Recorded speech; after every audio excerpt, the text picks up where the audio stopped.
straight, placing your palms on the waist. Open your legs 3 to 4 feet apart. Turn your right toe towards the right side and left slightly towards the right. Your chest and waist should face the right leg.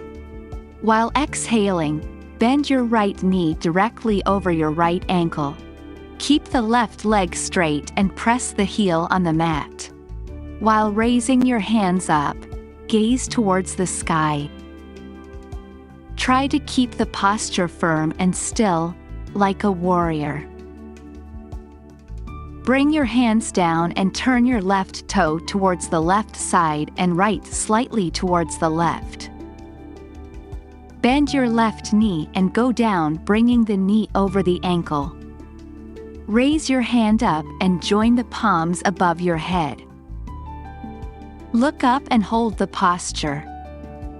Engage the core. Notice the power and solidity in your whole body. Exhale, release your hands. Turn your feet forward and return to the center with ease.